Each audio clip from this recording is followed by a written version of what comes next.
Suma daqui! Não bancamos asilo para velha inútil!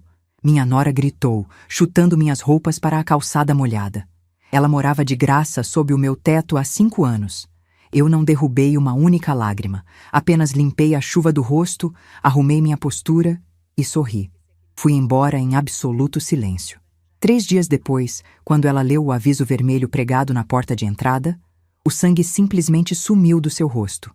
A chuva não avisa quando vai mudar uma vida. Eu estava dentro de casa quando ouvi o barulho das malas sendo arrastadas. Não eram as minhas malas. Eram as malas da Fernanda, que havia me emprestado quando eu fui para o interior visitar a minha irmã no mês passado. Eu as tinha devolvido, mas continuavam no corredor porque Sérgio não as havia guardado no armário como eu havia pedido 3 vezes. E na 4ª vez, decidi que não pediria mais, porque eu já havia aprendido naqueles 5 anos de convivência que pedir 4 vezes ao Sérgio produzia o mesmo resultado que pedir uma. Nenhum. Ouvi o barulho das malas. Depois, ouvi a voz. A voz da Paloma tem uma característica que me incomodava desde o primeiro dia. Ela sobe de volume gradualmente, como se estivesse calibrando o quanto você aguenta antes de recuar. Ela havia aprendido em 5 anos de convivência que eu não recuava ao primeiro volume nem ao segundo. Então, naquela noite, ela foi direto para o terceiro, aquele tom que já não é mais discussão, é declaração de guerra. Suma daqui! Não bancamos asilo para velha inútil. Fiquei parada por 2 segundos completos. 2 segundos que eu levei para processar, não as palavras. As palavras eu havia ouvido antes, em variações, em formas menos cruas, mas com o mesmo núcleo. Mas o tom. O tom tinha algo diferente. Era o tom de quem já decidiu. De quem não está mais testando reação. Está executando um plano. Virei devagar. Paloma estava na porta de entrada, de braço cruzado. Aquela postura que ela adotava quando queria parecer maior do que não é pouco, porque ela tem 1,65 m e o porte de quem sabe usar o próprio corpo como argumento. 36 anos, cabelo escuro preso num coque que devia ter custado caro, porque ela sempre arranjava um jeito de cobrar os próprios serviços de beleza para o orçamento da casa, sem que ficasse escrito em lugar nenhum. Batom escuro naquela hora da noite, como se tivesse se arrumado para a ocasião. Perfume caro e enjoativo que ficava impregnado nas cortinas e que eu havia aprendido a associar, no último ano, a cada conversa difícil que ela iniciava. Minhas malas estavam na calçada, não as malas da Fernanda, as minhas. A mala grande, cor de vinho desbotado, que eu havia comprado numa viagem com o Cláudio em 2003 e que carregava naquele couro surrado a memória de aeroportos, de congressos de contabilidade, de fins de semana na praia, quando o Sérgio ainda era pequeno o suficiente para achar que viajar com a mãe era um privilégio. E a mala menor, preta, com o zíper lateral que só fechava se você puxasse para cima primeiro. Uma mania de objeto que eu conhecia de cor e que mais ninguém saberia abrir da primeira vez. Estavam na calçada, na chuva. Ela havia entrado no meu quarto, tirado as minhas malas, enfiado o que encontrou e colocado para fora enquanto eu estava na cozinha fazendo o jantar. Enquanto eu fritava o alho, aquele alho que eu colocava com precisão para não queimar, ouvindo o som específico do óleo que está na temperatura certa, cheiro que me lembrava da minha mãe, que me lembrava de toda a tarde de comida boa antes de tudo isso ficar complicado. Ela havia entrado no meu quarto e arrumado as minhas coisas como se eu fosse uma hóspede com diária vencida. Olhei para as malas. Olhei para ela. Paloma. A minha voz saiu igual. Exatamente igual ao que é sempre. Baixa. Cadenciada. Sem trêmulo. Esse controle de voz eu tinha desde os 20 e poucos anos, quando aprendi que mulher que levanta a voz em reunião de diretoria é chamada de histérica. E mulher que fala baixo e olha nos olhos é chamada de intimidante. Escolhi ser intimidante. Você tirou as minhas coisas do meu quarto? Do quarto que você ocupa na minha casa. Pausa. Na minha casa. Repeti sem inflexão, deixando o peso semântico fazer o trabalho. Essa casa é do Sérgio. E o Sérgio é meu marido. Portanto, ela fez aquele gesto de mão aberta, de professora explicando o conceito para criança lenta. É minha. Você está aqui porque a gente deixou, e a gente não está mais deixando. Virei para o Sérgio. Meu filho estava na soleira. braços cruzados sobre o peito, o olhar fixo em algum ponto entre o chão da entrada e o infinito. Aquele olhar de quem praticou durante semanas não encontrar os olhos da mãe. 44 anos, 2 centímetros a mais que o pai em altura, o mesmo formato de ombros do Cláudio, que a vida foi enchendo de tensão onde antes havia leveza. Técnico em manutenção industrial, bom no que faz quando consegue se concentrar, homem que cresceu num lar onde a lógica era moeda de troca e que em algum ponto da vida adulta decidiu que era mais caro ter lógica própria do que adotar a de quem gritava mais alto. Sérgio, ele não levantou o olhar. Sérgio, essa é a sua mãe falando com você. Olha para mim. Levantou, mas olhou 1 centímetro acima dos meus olhos, não nos olhos. Sempre foi o truque dele. Parece que está te encarando quando na verdade está olhando para a sua testa. Mãe, as coisas ficaram insustentáveis, você sabe disso. Insustentáveis. Repeti a palavra como se a estivesse examinando. Em que sentido, especificamente? Você não deixa a gente ter espaço. Você critica tudo que a Paloma faz. A gente não tem paz. Não tenho paz, a Paloma emendou. É diferente. Você tem paz porque fica no seu quartinho e não vê. Quem não tem paz sou eu, que tenho que aguentar comentário e olhar de julgamento todo dia. Que comentário? Perguntei. Genuinamente. Porque eu havia praticado, nos últimos 2 anos, uma contenção que qualquer monge aprovaria. Havia aprendido a não comentar o cardápio que ela escolhia, e que invariavelmente era mais caro do que o meu orçamento para a semana, que era o único que contribuía de forma sistemática para as compras. Havia aprendido a não comentar os horários, a não comentar os amigos que chegavam sem avisar e ocupavam a sala até meia-noite. Havia aprendido a ocupar menos espaço a cada mês, como se eu fosse um objeto que podia ser reduzido por pressão. Ah, não adianta fazer a desentendida. Estou pedindo um exemplo concreto. Eunice. A Paloma usou meu nome como quem usa ponto final. Não vim aqui para debate. Vim para te dizer que isso acabou. Você sai hoje. Olhei para a minha mão direita. Essa mão que eu olhei não foi por gesto dramático, não foi teatral.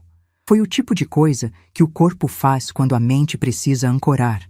Você olha para algo concreto, familiar, real. E a minha mão direita era a coisa mais real que eu conhecia.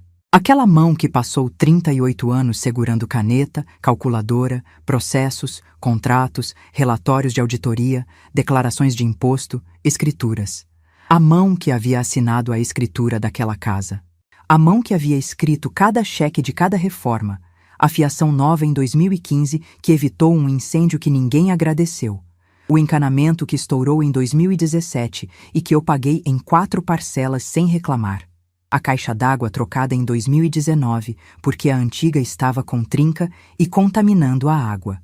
O portão eletrônico que a Paloma havia pedido porque o portão manual era sem classe e que havia custado R$ 2.800 do meu cartão, parcelado em 6 vezes, sem que ela houvesse dito uma palavra de obrigado. Uma blusa branca que eu tinha desde os anos 90 estava estendida na calçada molhada como um pano de chão. Passei os olhos por ela. Era uma blusa simples, de tecido leve, que eu usava nos dias de trabalho de campo quando precisava de algo que não amassasse no trem, que não chamasse atenção, que fosse apenas funcional. Eu havia comprado em 94, numa liquidação de fim de ano, numa tarde em que o Sérgio tinha 6 anos e ficou segurando minha mão no corredor da loja enquanto eu escolhia entre branco e creme. Ele disse, "O branco, mãe, esse tem mais brilho." E eu comprei o branco. Estava no cimento encharcado. Olhei para ela por exatamente o tempo necessário para que a imagem ficasse registrada do jeito que eu precisava que ficasse. Não como trauma, mas como dado. Dado que eu ia precisar lembrar com precisão, dado que ia fazer parte do balanço. Endireitei os ombros. Limpei a chuva do rosto com as costas da mão esquerda. Não de dramaticidade. Da forma mais prática possível, porque a água estava escorrendo para dentro do colarinho e incomodando. Olhei para o Sérgio uma última vez. Ele continuou sem me olhar. E eu compreendi, naquele momento, com a clareza fria de quem fecha um livro-caixa depois de décadas, que não havia mais nada a dizer naquela soleira. Não porque eu havia perdido, mas porque aquela não era mais a arena. A arena certa estava em outro lugar, com outros instrumentos. E eu sabia exatamente onde era e exatamente quais instrumentos usar. Desci os 2 degraus da entrada. Peguei a mala grande pelo puxador, me abaixei e dobrei a blusa branca com cuidado. Não porque eu fosse recuperá-la, mas porque havia algo que eu me recusava a fazer, que era deixar um pedaço da minha história no chão como lixo enquanto eles assistiam da porta. Coloquei a blusa dobrada por cima das outras roupas na mala. Fechei o zíper. Peguei a mala menor. Puxei o zíper para cima primeiro, depois para o lado, do jeito que só eu sabia que funcionava. E fui embora, sem dizer nada. Não porque não houvesse o que dizer. Havia décadas de coisas para dizer. Havia todo o sacrifício que eu havia feito sem que ninguém pedisse, que eu havia feito porque era mãe e porque era o que a minha geração chamava de amor. Aquele amor que vai se contorcendo e diminuindo e ocupando cada vez menos espaço para que o outro caiba, até que você olha para o espelho um dia e percebe que não consegue mais encontrar onde você termina e onde a expectativa dos outros começa. Havia a gratidão que nunca chegou. Havia os favores que eu havia feito sem contabilizar, porque naquela época eu ainda achava que família não se contabiliza. E que agora eu sabia, com a precisão amarga de quem encontrou o erro numa auditoria, que essa crença havia sido o maior furo da minha vida financeira afetiva. Mas sou contadora. Sei o momento certo de fechar o balanço. Sei que a gritaria na soleira não é o lugar onde os problemas reais se resolvem. Sei que o lugar onde as coisas se resolvem é no papel, no cartório, na assinatura, no número de protocolo, e que para chegar lá com força era preciso sair dali com controle. Sai na chuva, sem guarda-chuva, com 2 malas e o peso exato de quem não está carregando arrependimento, está carregando plano. Caminhei 2 quarteirões até o ponto onde o sinal do celular pegava melhor. A chuva havia aumentado levemente. Ainda não era tempestade, mas havia largado aquela leveza enganosa e estava encharcando sério. Minha blusa, a que eu estava usando, estava colada às costas. O tênis havia enchido de água no 2º quarteirão. Liguei para a Fernanda. Ela atendeu no 2º toque, como sempre faz. Aquela velocidade de atender que não é apenas hábito, é caráter. A Fernanda tem 32 anos, é filha da minha irmã mais nova e é o tipo de pessoa que atende ligação às 11 da noite com a mesma disposição de quem atende às 2 da tarde, porque ela genuinamente não divide o mundo entre horário conveniente e inconveniente para ser prestativa. Tia Eunice, o que houve? A voz dela tinha aquele fundo de preocupação real, não a preocupação performática de quem quer demonstrar empatia, mas a tensão de quem já conhece o suficiente da situação para entender que uma ligação às 11 da noite debaixo de chuva não é coincidência. Preciso de um quarto por alguns dias. Pausa. Curta. Calculada. Estou mandando o endereço agora. Tenho sopa no fogão. Mas fui para a casa da Fernanda com 2 malas, o tênis encharcado, a blusa colada às costas e uma certeza que havia começado a se formar no momento em que eu havia endireitado os ombros naquela calçada. Uma certeza que se organizava devagar dentro de mim, como coluna de números numa planilha que vai revelando o resultado linha a linha, sem pressa, com a solidez de quem sabe que o cálculo está certo antes mesmo de ver o total. Eles haviam cometido um erro. Não o erro moral. Esse era evidente e antigo, e dores morais eu havia aprendido a catalogar sem me perder nelas. Haviam cometido um erro técnico, jurídico, documental. O tipo de erro que uma contadora de 38 anos de carreira reconhece de longe, porque é o mesmo tipo de erro que aparece em balanços fraudados, em contratos mal redigidos, em heranças que somem antes do inventário. A arrogância de quem acredita que a outra parte não vai verificar. E eu sabia exatamente onde estava guardada a prova. Não disse isso para ninguém naquela noite. A Fernanda me recebeu na porta com uma toalha e o olhar de quem entende que a hora de perguntar não é agora. Ela me levou para o quarto de hóspedes, que cheirava a lençol passado a ferro, aquele cheiro específico de casa organizada, que dói um pouco quando você está vindo de um lugar onde ninguém se preocupou com o detalhe de passar lençol desde quando você se lembra. Me serviu a sopa quente sem fazer pergunta. Ficou sentada comigo por alguns minutos, em silêncio, a mão dela coberta na minha. E quando ela foi embora para o quarto dela, Eu fiquei sentada na cama, com a xícara de sopa no colo, olhando para a parede branca, e pensei: Eunice, o balanço não fechou ainda, mas vai fechar, e vai fechar do jeito certo. Mas antes de eu te contar o que eu fiz quando cheguei ao quarto da Fernanda e sentei na beira da cama com o telefone no colo, eu preciso te perguntar uma coisa.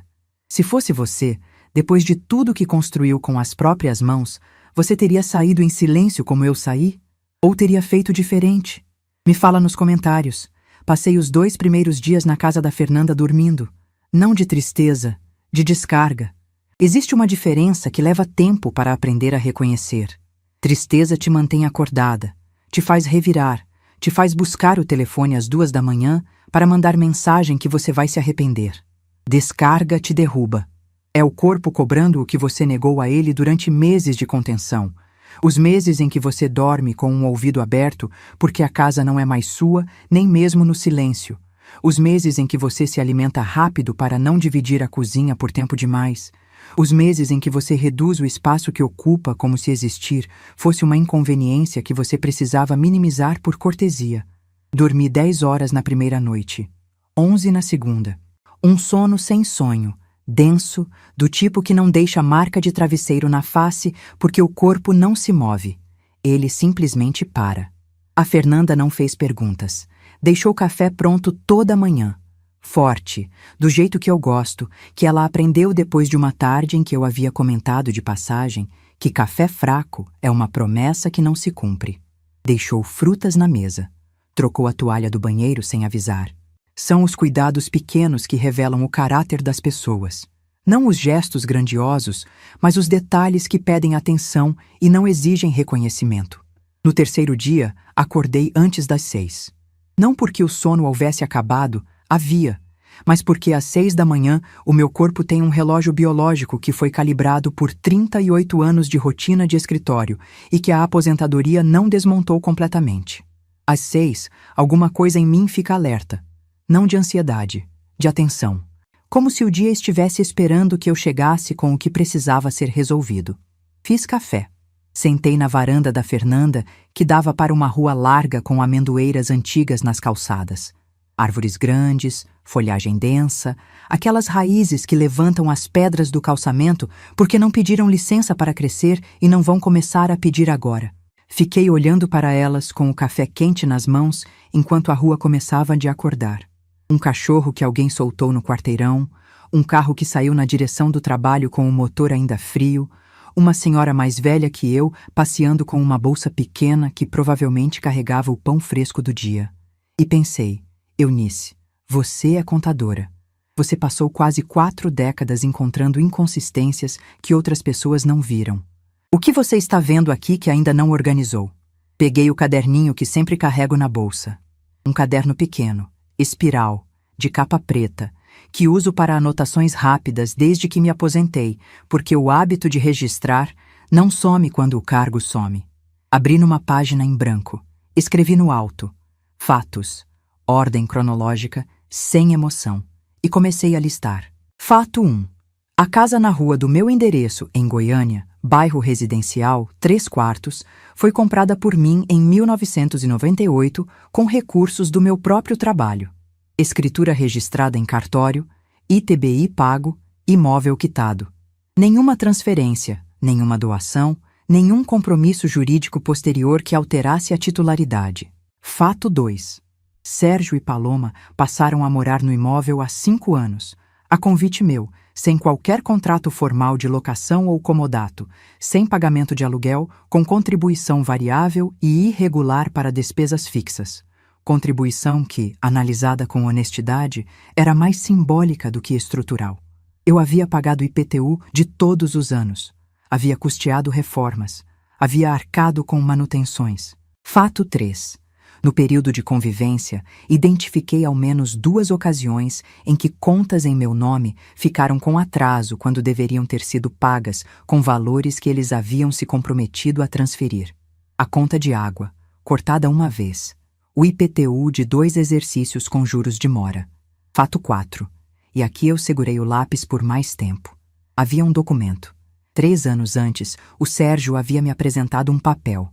Havia chegado numa tarde de sábado, sentado na cadeira da cozinha com aquele jeito de quem quer parecer casual quando não está sendo casual de forma alguma, e havia explicado, com a linguagem imprecisa de quem está repetindo o que ouviu de outra pessoa, que ele e a Paloma precisavam de segurança jurídica para fazer reformas na casa. Que o banco onde eles tentavam abrir uma linha de crédito para melhorias havia pedido alguma documentação. Que era uma coisa simples, um papel que eu assinava, que não mudava nada na propriedade, apenas formalizava que eles poderiam fazer alterações. Eu havia olhado para aquele papel. Era uma autorização de uso precário. Um documento simples, sem cabeçalho de escritório de advocacia, sem testemunhas identificadas com CPF, sem reconhecimento em cartório, sem prazo definido. 2 folhas, linguagem jurídica básica, assinatura minha no rodapé.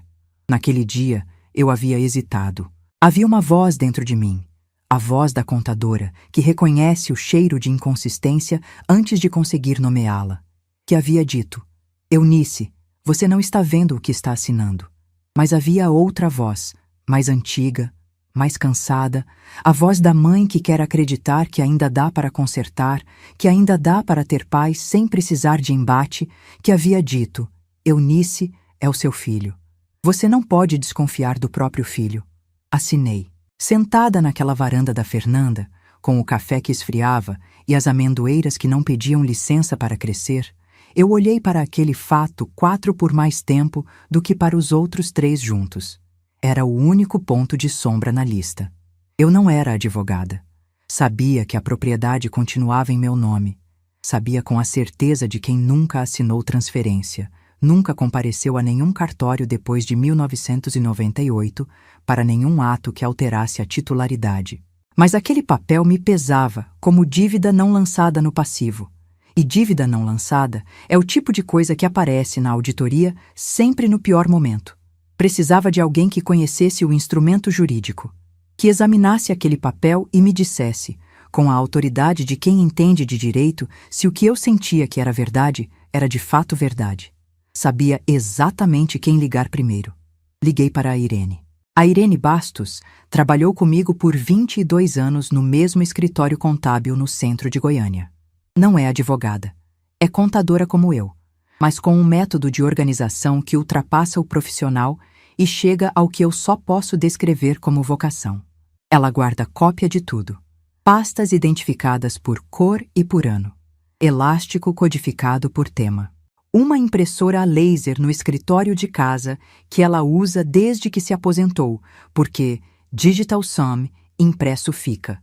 Frase que ela repete com a convicção de quem foi confirmada pelos fatos mais de uma vez. Quando eu me aposentei, ela havia insistido em ficar com cópias dos documentos pessoais que eu havia deixado arquivados no escritório. Certificados, extratos, comprovantes de transação que remontavam à época em que eu havia comprado a casa. Por precaução, Eunice, porque você é desorganizada com as suas próprias coisas. Só é organizada com as dos outros. Eu havia reclamado na época. Havia dito que era exagero, que eu sabia onde estava tudo, que não precisava de babá documental. Ela havia guardado assim mesmo. Eunice. A voz da Irene tem aquele tom de quem atende o telefone sabendo que quando a Eunice liga às 7h30 da manhã de uma quarta-feira é porque algo está acontecendo. Onde você está? Na Fernanda. Estou bem. O que aconteceu? Contei. Com a objetividade da minha lista, fatos em ordem, sem dramaturgia, sem pausa para efeito. A Irene ouviu tudo sem interromper. Quando terminei, ficou em silêncio por um momento. O silêncio dela, que eu conheço, que não é hesitação, é processamento. Eunice, tenho aqui a escritura original registrada em cartório, o comprovante do ITBI pago em 1998 e 3 extratos de IPTU dos últimos anos, todos em seu nome. Estão na pasta vermelha do ano 98, que eu separei quando você saiu do escritório porque você foi embora sem nem olhar para o seu próprio arquivo. Fechei os olhos por um segundo. Não de alívio, de reconhecimento.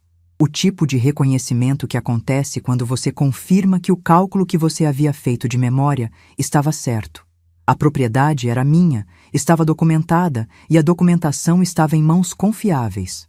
Posso ir buscar quando quiser? Venha hoje. Fui naquela tarde.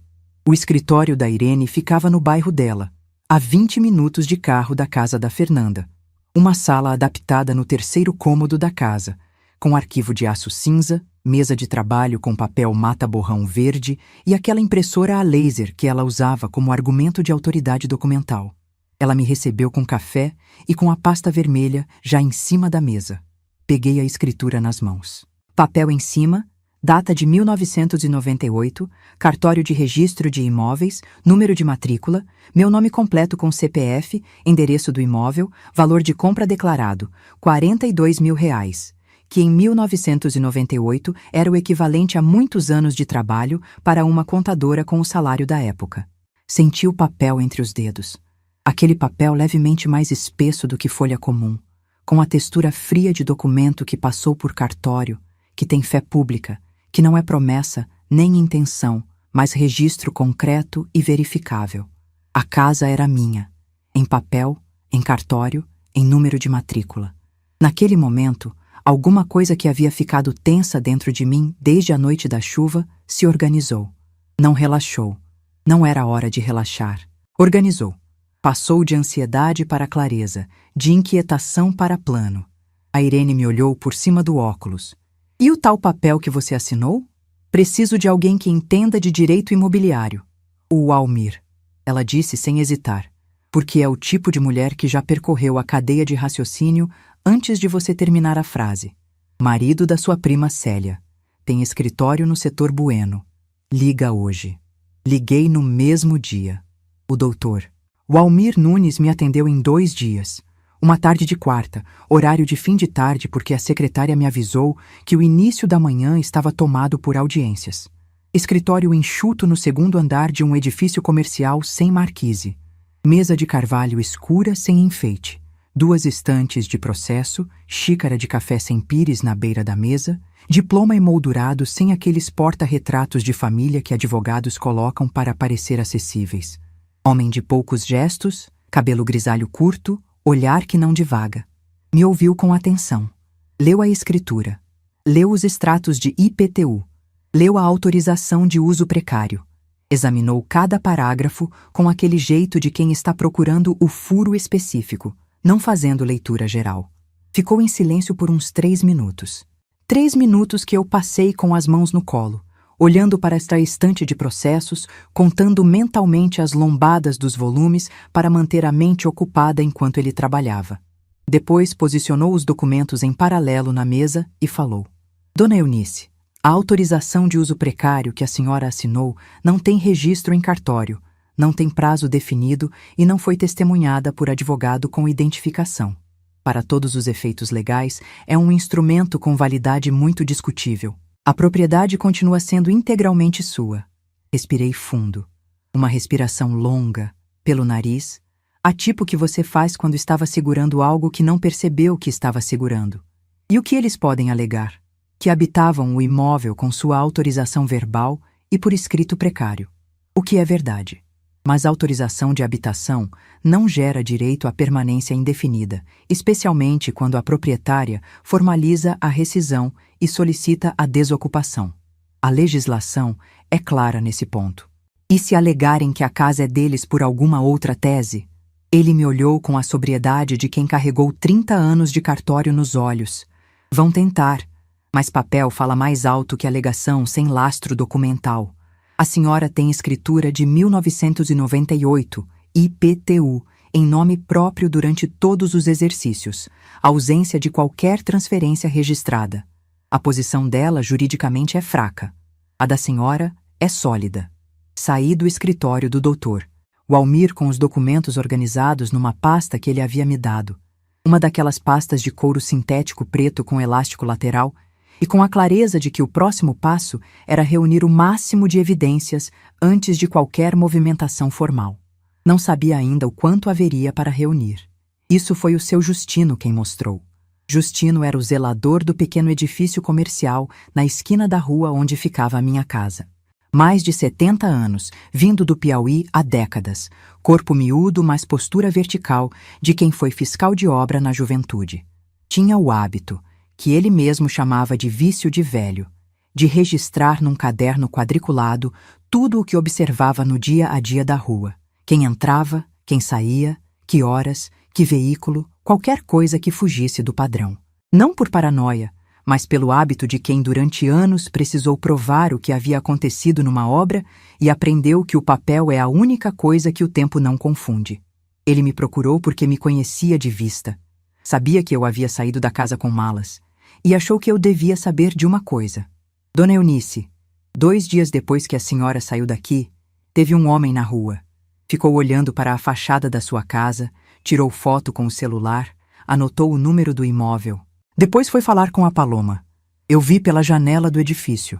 Fiquei quieta por um momento. Você sabe quem era?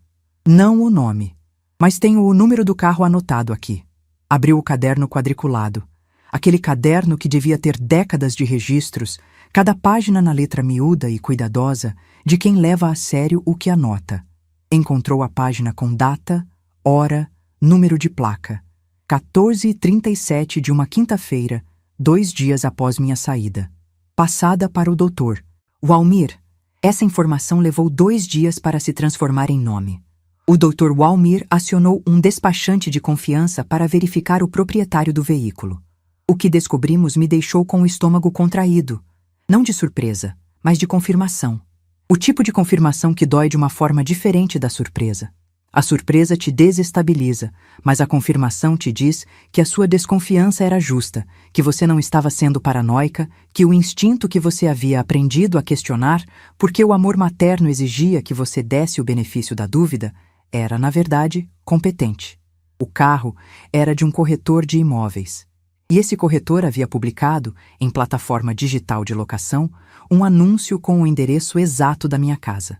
Fotos do exterior, metragem, descrição que batia ponto a ponto com a minha propriedade. O anúncio havia sido publicado 3 dias após a noite em que eu havia sido colocada para fora. Valor de aluguel anunciado, R$ 3.500 por mês. Paloma havia contratado um corretor para alugar a minha casa logo depois de me expulsar. Não para morar, para lucrar. Sentei com essa informação num banco de praça perto do escritório do Dr. Walmir por uns 15 minutos antes de entrar. Não porque estava em colapso, estava longe disso, mas porque havia algo que precisava ser processado antes de ser transformado em ação. A geometria do plano dela, a antecipação, a frieza de quem planeja a execução antes de executar. Ela havia calculado o retorno financeiro do imóvel. Havia fechado com um corretor. Havia orquestrado a cena da calçada molhada. A cena que para mim havia parecido explosão emocional, mas que para ela era a última etapa de um plano que estava em andamento há pelo menos 1 mês. Primeiro garantiu minha saída. Depois abriu o anúncio. Metódica, do jeito errado, para a pessoa errada. Porque ela havia calculado tudo, menos uma variável. Havia calculado que eu era velha. Havia calculado que eu era mãe, e que mãe cede, mãe perdoa, mãe não vai ao extremo. Havia calculado que a papelada da casa era complicada demais para uma mulher de 68 anos resolver sozinha e rápido. Havia calculado, talvez, que a contadora aposentada não tinha mais a energia da contadora em atividade. Não havia calculado que contadora aposentada ainda guarda arquivo. Entrei no escritório do doutor. Walmir com as informações do corretor, as capturas de tela do anúncio que o despachante havia salvado com data e hora, e o número de placa do veículo com o registro do seu Justino. Coloquei tudo em cima da mesa e disse: Walmir, eu quero que isso seja feito do jeito certo, sem atropelo, sem gritaria. Quero que ela leia num papel o que está acontecendo antes de entender o que está acontecendo. Ele abriu um leve sorriso. O primeiro desde que eu havia entrado no escritório da primeira vez. Pequeno, contido, do tipo que não vai além dos cantos da boca, mas que tem mais substância do que uma gargalhada. Esse é exatamente o caminho correto, Dona Eunice. Vamos preparar a notificação. Nos dias que se seguiram, enquanto o Dr. Walmir preparava o instrumento, eu me reorganizei. Não como quem está tentando superar uma dor, como quem está retomando o fio de uma vida que foi interrompida por uma cirurgia. A vida estava lá. O ritmo estava lá. Só precisava de tempo para a cicatrização interna, aquela que não aparece em radiografia, mas que você sente quando tenta fazer algo simples e percebe que ainda dói. Fui jantar com a Irene numa quinta-feira. Ela fez aquela macarronada dela com antepasto de tomate seco que eu conheço desde os anos 90 e que cheira a alho e manjericão de um jeito que me lembra tardes longas de sexta-feira no escritório, quando a gente ficava até mais tarde e às vezes mandava buscar comida ao invés de ir almoçar. Falamos de tudo menos do processo, por acordarmos implícito, porque havia coisas mais antigas e mais boas para falar. De uma colega que havia se aposentado, de uma viagem que a Irene estava planejando para visitar a filha em Florianópolis, de um livro que eu havia começado e que ela queria pegar emprestado depois. Foi a primeira vez que rir saiu sem esforço naquelas semanas.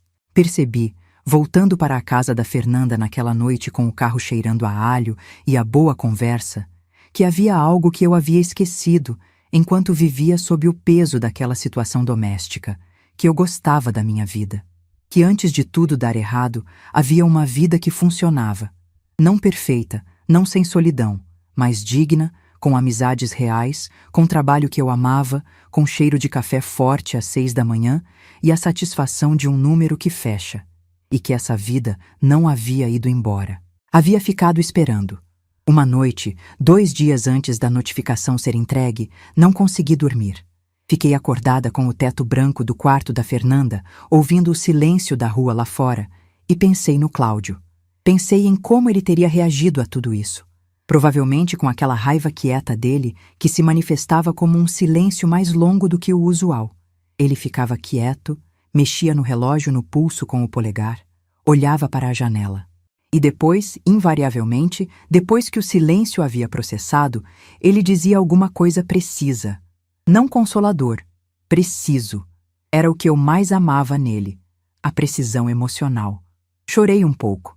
Não pelo Sérgio, não pela casa, pelo Cláudio, pela ausência dele que tem aquele peso físico específico que eu havia descrito para a Fernanda uma vez como o peso de uma cadeira que continua ocupando espaço no cômodo depois que a pessoa foi embora. Aquela ausência que não diminui, que você aprende a carregar sem deixá-la paralisar, mas que não fica menor com o tempo, apenas fica mais familiar. Chorei um tempo razoável, sem exagero, sem catarse dramática. O tipo de choro que um organismo equilibrado precisa ter de vez em quando para manter o balanço do que está dentro. Depois me assei, me levantei, fiz água para chá e voltei para a cama. E dormi, profundamente, porque o balanço ia fechar. E eu sabia disso com a mesma certeza que eu sabia que 2 mais 2 é 4. Não por otimismo, mas por aritmética. Havia mais. Eu descobri isso por acaso, ou pelo que parece acaso, mas que na vida de uma contadora é geralmente a consequência de prestar atenção ao que está fora do lugar. Estava na casa da Fernanda, numa tarde de quinta-feira, ajudando-a a organizar uns documentos do apartamento dela. Ela havia pedido que eu conferisse um contrato de prestação de serviços que tinha umas cláusulas que não estavam claras. E eu ficara na mesa da sala com os papéis dela, óculos no nariz, caneta vermelha na mão, no ritmo de trabalho que ainda era meu mesmo sem o escritório. O celular da Fernanda ficou em cima da mesa enquanto ela foi buscar café e vibrou com uma mensagem de voz do WhatsApp. Ela voltou, pegou o celular, ouviu a mensagem e uma expressão atravessou o rosto dela que eu conheço bem. Não era preocupação genérica, era aquela expressão específica de quem está ouvindo algo sobre você e está calculando como te contar. O que foi? Perguntei. Ela hesitou 2 segundos. É da Cida. Cida era a vizinha da minha antiga casa. Mulher de 60 anos, aposentada dos Correios, que morava na mesma rua há 30 e tantos anos e que, pela natureza daquele tipo de rua residencial antiga, sabia de tudo o que acontecia no quarteirão. Me dá o celular. A Fernanda me passou sem resistência. A mensagem de voz da Cida durava 1 minuto e 42 segundos. Ouvi 2 vezes. Não porque não havia entendido na primeira, havia entendido perfeitamente. Ouvi de novo para confirmar que havia entendido da forma correta, sem acrescentar interpretação que não estava lá. A Cida havia dito, na voz direta de quem não embrulha notícia, que havia visto naquela semana um casal visitando a casa. Não a Paloma e o Sérgio, um casal diferente, que havia ficado um tempo na frente, tirado foto, entrado com a Paloma para uma visita de uns 20 minutos e saído. Que havia acontecido mais de uma vez. Que na última vez havia ouvido, da calçada, porque as janelas estavam abertas, a Paloma falando em contrato de aluguel e disponível a partir do mês que vem. E havia dito uma segunda coisa. Que havia visto, semanas antes da noite em que eu havia saído de malas, uma advogada entrando na casa. Uma mulher com maleta que havia ficado por mais de uma hora, que na época havia parecido uma visita comum, mas que agora, sabendo o que havia acontecido, ela achava que eu deveria saber. Uma advogada. Semanas antes da noite da chuva, coloquei o celular na mesa.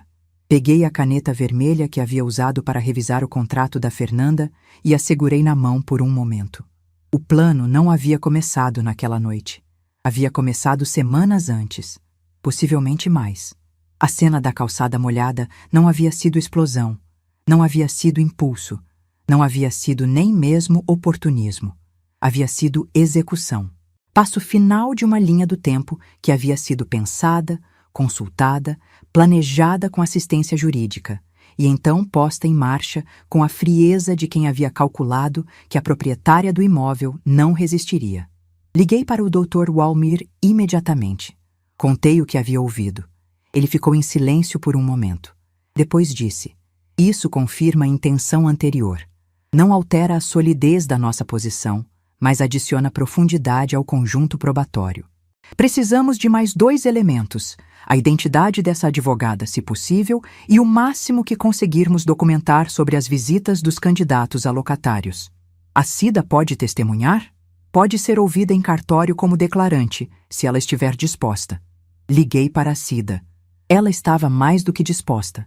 Estava para falar com a honestidade que ela merecia, com raiva de uma forma tranquila, do tipo que se acumula quando você observa uma injustiça acontecer no seu campo de visão por tempo suficiente.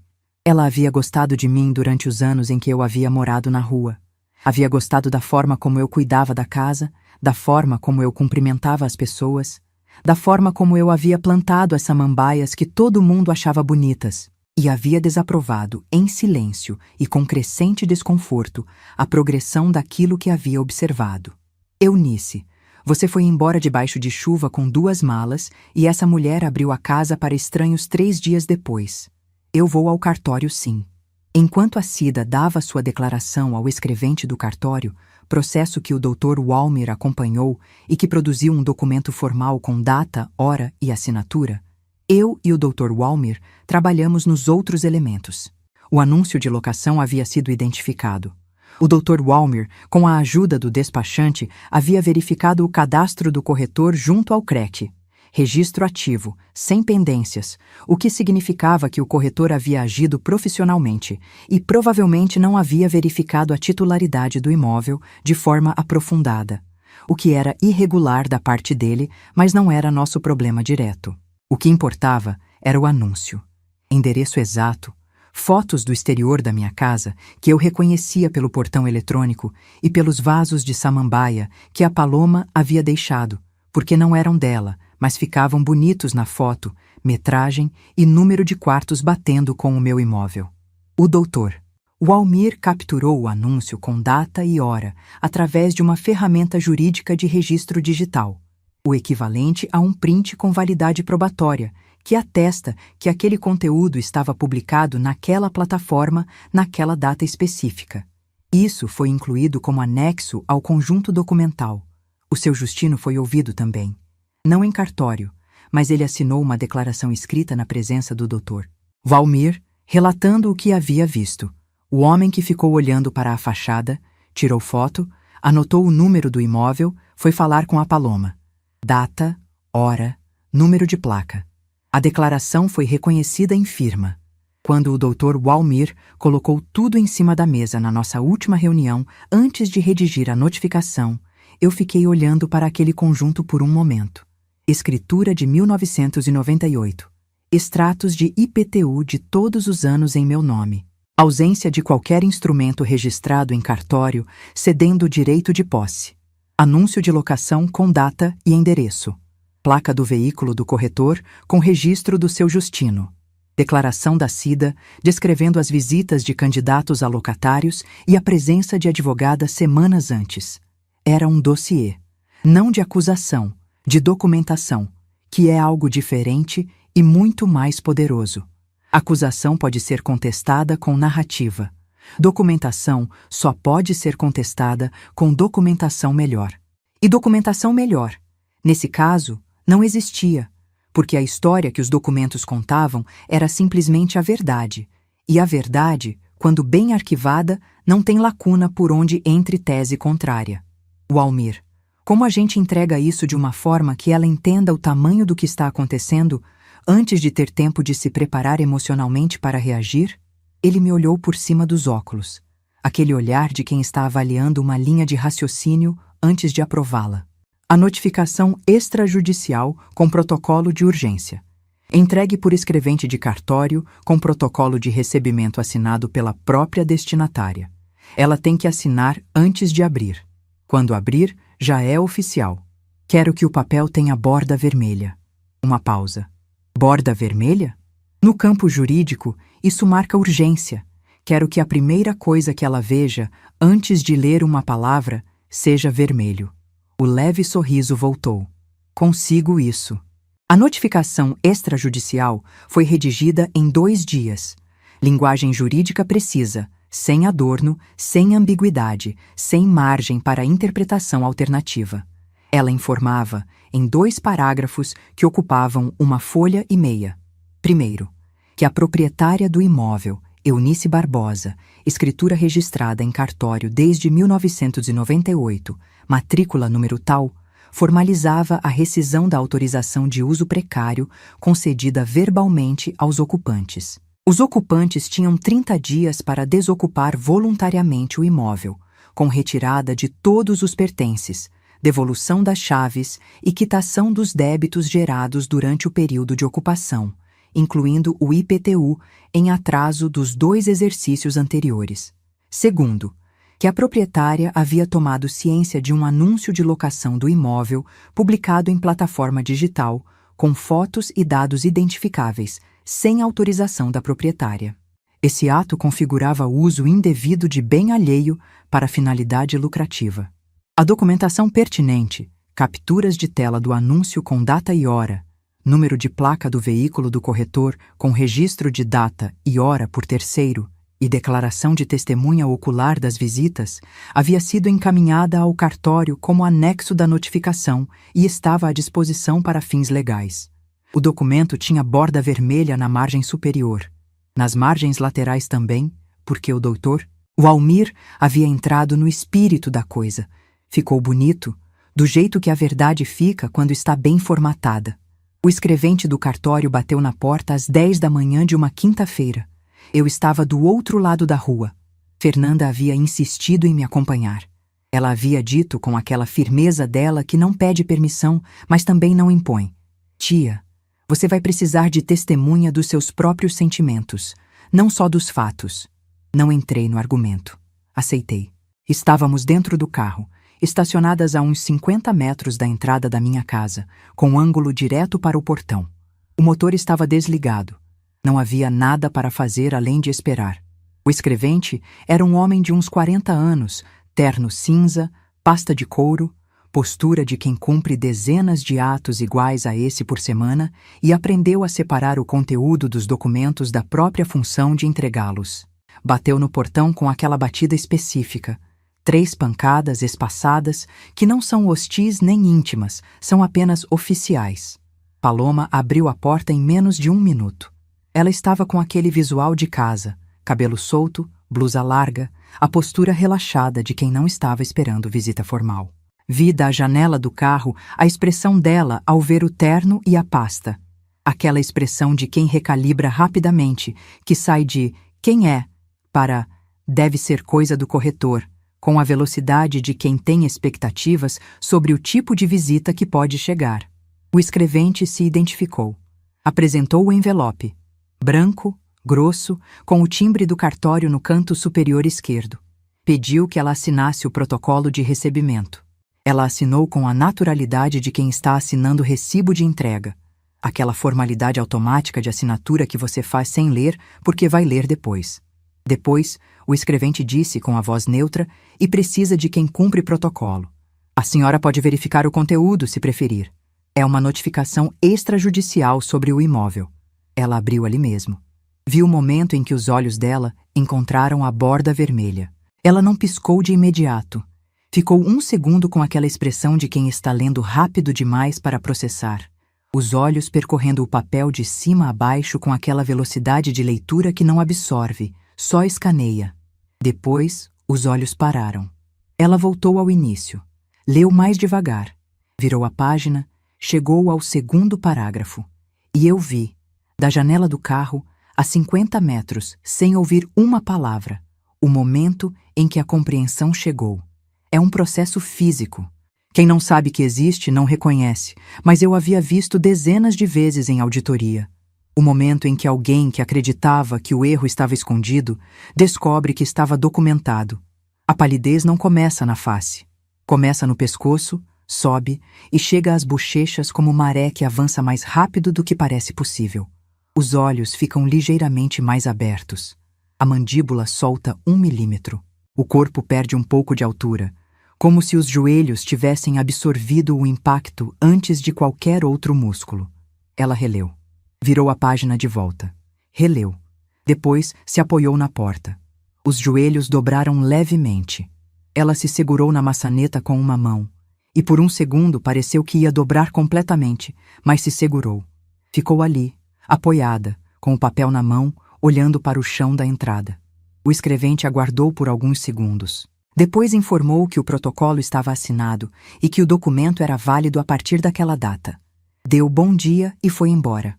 A Fernanda, do banco do carona, colocou a mão no meu braço. Tia, eu vi. Como você está? Fiquei um momento olhando para a fachada da minha casa. O portão eletrônico que eu havia pago porque ela havia dito que o portão manual era sem classe.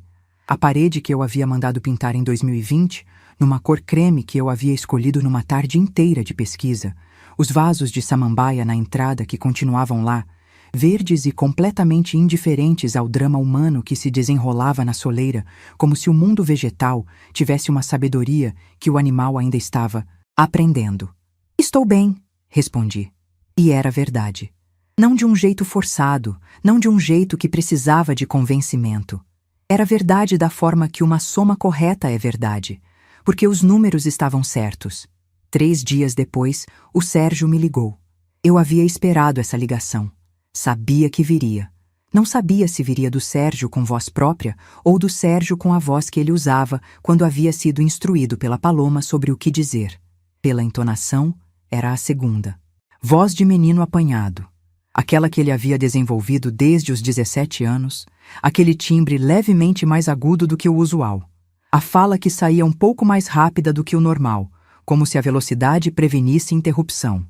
Disse que a Paloma havia exagerado, que ele não sabia do anúncio de aluguel, que as coisas tinham saído do controle. Ouvi tudo. Não o interrompi, não acrescentei. Não sinalizei concordância nem discordância enquanto ele falava. Deixei que ele terminasse, que chegasse ao ponto em que a fala ficava sem mais material e o silêncio se instalava. Depois disse: Sérgio, você estava na porta quando ela chutou as minhas roupas para a chuva. Você viu e não disse nada.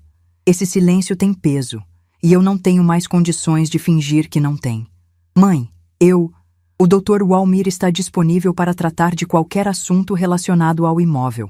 Para assuntos pessoais, quando você tiver algo concreto a dizer, não desculpa, não explicação, algo concreto, me liga. Desliguei. Fiquei com o celular na mão por um momento. Não de angústia, de inventário. O que eu estava sentindo naquele momento. Procurei. De verdade procurei, porque me recuso a mentir para mim mesma. Encontrei tristeza. Não a tristeza aguda de quem acabou de perder. A tristeza sorda de quem já havia perdido há algum tempo e estava finalmente reconhecendo o que era, sem a camada de esperança que impede o diagnóstico correto. Havia perdido o Sérgio antes da noite da chuva. Havia perdido progressivamente, ao longo de 5 anos, à medida que ele escolhia, em cada pequeno conflito, o caminho do menor atrito, que invariavelmente passava por cima de mim como se eu fosse asfalto e não pessoa. A noite da chuva não havia sido traição súbita. Havia sido o último ponto de uma linha que eu havia me recusado a ver completa, porque vê-la completa significava aceitar que o filho que eu havia criado havia se tornado, em algum ponto do caminho, alguém que eu não conhecia bem o suficiente para prever. Mas tristeza não é derrota. Tristeza é diagnóstico. E diagnóstico correto é o primeiro passo para tratamento eficaz. Paloma tentou contestar a notificação. Soube disso através do Dr. Walmir, que me ligou numa manhã para informar que havia recebido correspondência de um advogado representando os ocupantes. A carta argumentava posse mansa e pacífica por período superior a 2 anos, com referência à autorização de uso precário como fundamento de direito à permanência. Ouvi o Dr. Walmir relatar o conteúdo da carta com a atenção de quem está ouvindo uma tese e avaliando se tem furos. Tinha. O Dr. Walmir respondeu com o conjunto completo. Escritura de 1998, extratos de IPTU em meu nome de todos os anos, sem exceção, ausência de qualquer instrumento registrado em cartório, conferindo direito de posse ou uso que sobrevivesse a pedido de desocupação pela proprietária, e o documento comprovando o uso indevido do imóvel para fins de anúncio de locação sem autorização. Incluiu também a declaração da Cida e o registro do seu Justino. Enviei hoje pela manhã. O Dr. Walmir me disse. O advogado deles vai examinar o conjunto e vai orientar a cliente a não insistir. Isso acontece invariavelmente quando a documentação da parte contrária é desta qualidade. Quanto tempo? 10 dias no máximo. Possivelmente menos. Foram 8. No 8º dia após o envio da resposta do Dr. Walmir, recebi uma comunicação formal de que a contestação havia sido retirada. Sem explicação adicional, sem carta, sem negociação. Retirada. Fiquei olhando para o e-mail do doutor. Walmir que me informava isso por um momento. Contestação retirada. 3 palavras que continham dentro delas a tradução de meses, a tradução de 5 anos de silêncio engolido, de conta paga sem agradecimento, de espaço reduzido por pressão, de uma noite de chuva com blusa branca no chão. 3 palavras que não eram vingança, eram registro. A arquitetura jurídica do que havia sido verdade o tempo todo. Aquela era a minha casa. Sempre havia sido, e o papel confirmava o que o papel nunca havia deixado de dizer. No 28º dia do prazo, 2 dias antes do limite, o Sérgio e a Paloma desocuparam o imóvel. Não havia nenhuma cerimônia nisso. Soube pela Cida, que me mandou mensagem dizendo que havia visto um caminhão de mudança na frente da casa durante a manhã. Depois soube pelo porteiro do edifício da esquina que havia ajudado a carregar algumas caixas porque o Sérgio havia pedido, e que me ligou porque achou que eu deveria saber que estava feito. Deixaram alguns objetos que não eram deles. O aparelho de ar-condicionado do quarto do casal, que eu havia comprado em 2017, num modelo de 18.000 BTUs, que havia sido necessário porque o quarto era orientado para o oeste e ficava insuportável nas tardes de outubro. O fogão da cozinha, que eu havia comprado junto com a casa quando havia reformado a cozinha em 2010.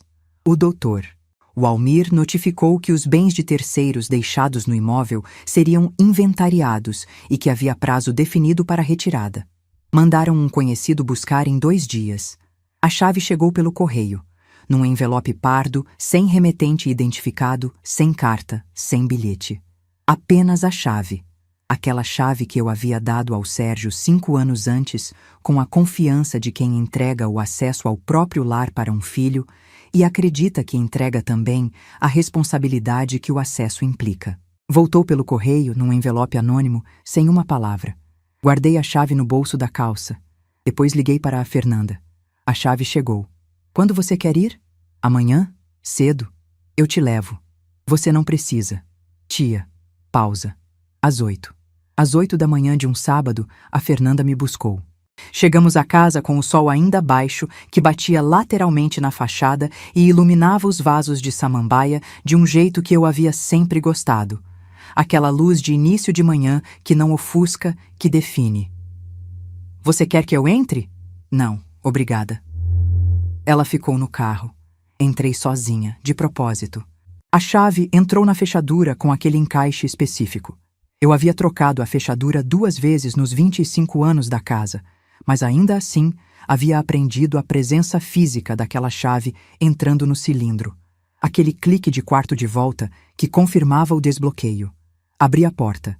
Cheiro de lugar fechado, não de abandono, de ausência recente, que é uma coisa diferente. Como quando uma casa fica fechada no final de semana e você volta na segunda-feira. Há um acúmulo de ar parado que não tem cheiro de deterioração, tem cheiro de espera. Percorri cada cômodo devagar.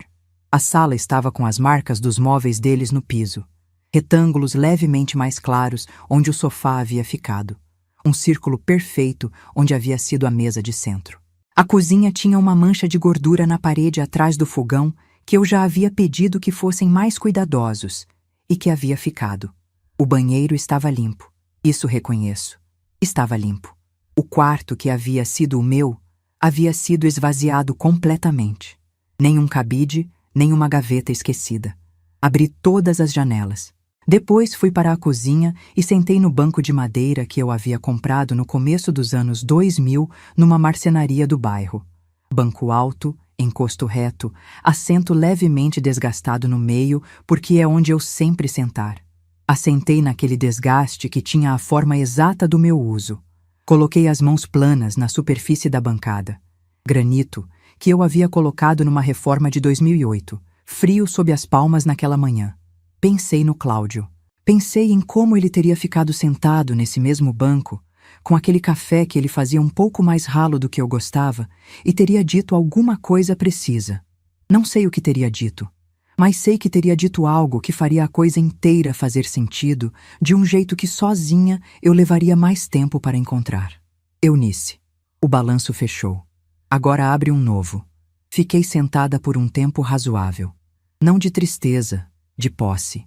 No sentido mais concreto da palavra, eu estava dentro da minha casa, sentada na minha bancada, com as janelas abertas para o meu quintal.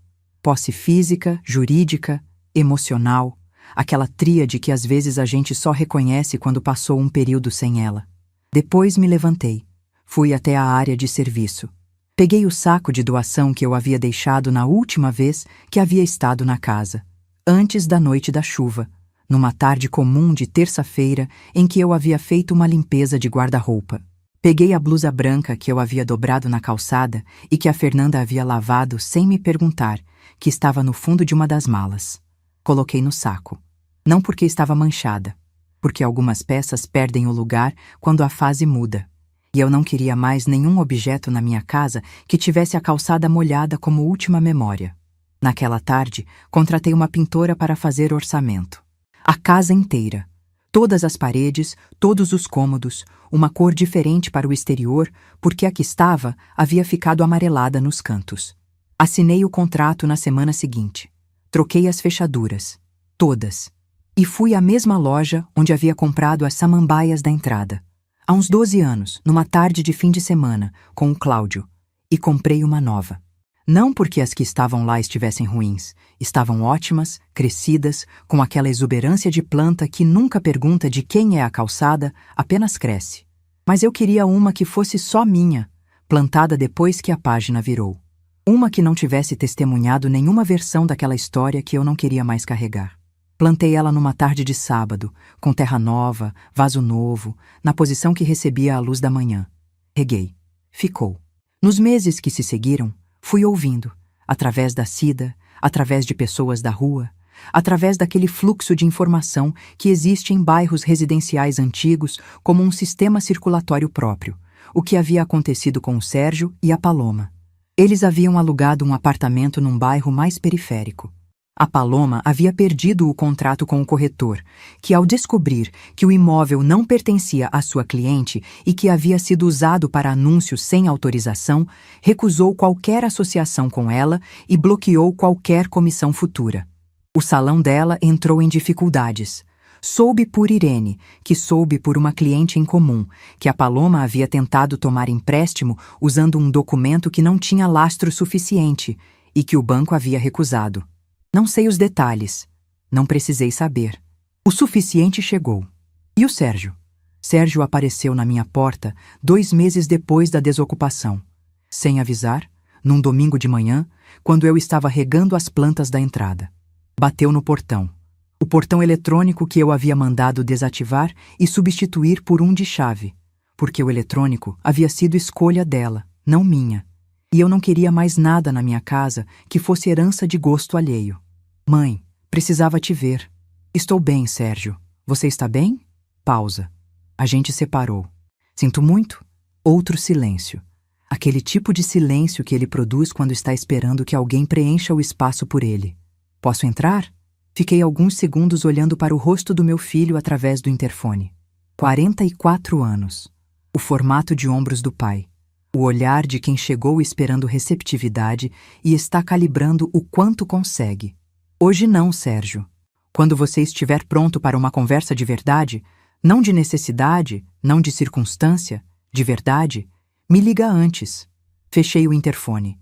Não sei se vai ligar. Não fico esperando. Não porque não o ame. Ainda o amo, do jeito que você ama alguém quando a fase muda, com clareza sobre o que é possível e honestidade sobre o que foi perdido. Amor sem ilusão não é menos amor, é mais honesto. E eu me recuso, aos 68 anos, a pagar o preço de ilusões que já cobrei caro demais. Eu tenho a minha casa. Tenho os vasos de samambaia, os antigos e o novo. Tenho o café forte que faço todo dia às 6 da manhã e que cheiro no vapor antes de beber, um hábito de décadas. Tenho a Irene, que vem jantar às quintas sem falta e que ri alto do jeito que ela sempre riu, daquele jeito que enche o cômodo. Tenho a Fernanda, que me mandou uma cesta de frutas com um cartão escrito à mão, para a tia mais elegante que eu conheço. Guardei o cartão num envelope no gaveta. Tenho o Dr. Walmir, que me mandou uma nota formal quando o processo foi encerrado, seco como sempre, dizendo: documentação impecável, Dona Eunice. Um prazer trabalhar com alguém que entende o peso de um arquivo. Gosto mais do que se tivesse dito obrigado. Na semana passada, um antigo cliente do escritório me procurou. Ele havia aberto uma empresa de prestação de serviços e precisava de ajuda para organizar a contabilidade. Algumas horas por semana, trabalho autônomo, sem vínculo. Me explicou o negócio, os fluxos, o que precisava. Aceitei, porque sou contadora. E contadora não desaposenta. Ela apenas escolhe melhor com quem trabalha. Olho para a casa agora, paredes pintadas na cor que eu escolhi sem consultar ninguém, fechaduras novas, samambaia nova na entrada. E penso no que levei desse capítulo. Não ranço. Ranço é peso morto. É passivo sem contrapartida. Levei clareza. Clareza sobre o que vale e o que não vale. Sobre quais pessoas merecem o espaço que você tem para oferecer. Sobre o fato de que dignidade não se perde quando alguém tenta te humilhar. Ela pode ser abaixada, pressionada, colocada debaixo de chuva numa calçada molhada, mas ela não vai embora com quem não tem autoridade para levá-la. Dignidade não é o que os outros te concedem, é o que você guarda dentro de si quando tudo está sendo empurrado para fora. Mãos calejadas por décadas de caneta e calculadora me ensinaram que o que é seu, comprado pelo seu suor, registrado no papel certo, no cartório certo, com o número de matrícula certo, esse bem não some com chuva nenhuma, não some com gritaria, não some com chutada de mala na calçada. Esse bem fica. E é exatamente quando alguém tenta te fazer esquecer que ele é seu que você precisa lembrar com mais clareza. Eu construí isso. Tijolo por tijolo, mês a mês, número a número. E nenhuma assinatura num papel ruim apaga o que está lavrado no registro certo. Quem me expulsou debaixo de chuva não sabia que eu carregava na bolsa a escritura que valia mais do que qualquer coisa que ela poderia tomar. E que papel molhado seca. Mas a escritura registrada em cartório não some com chuva nenhuma. Se essa história chegou até você, é porque ela te tocou em algum lugar que você reconhece. Compartilha com quem precisa ouvir que não é tarde para virar o jogo. Clique em se inscrever para não perder a próxima história. Ela já está passando na tela. A dignidade tem mais formas do que a gente imagina. Vem assistir.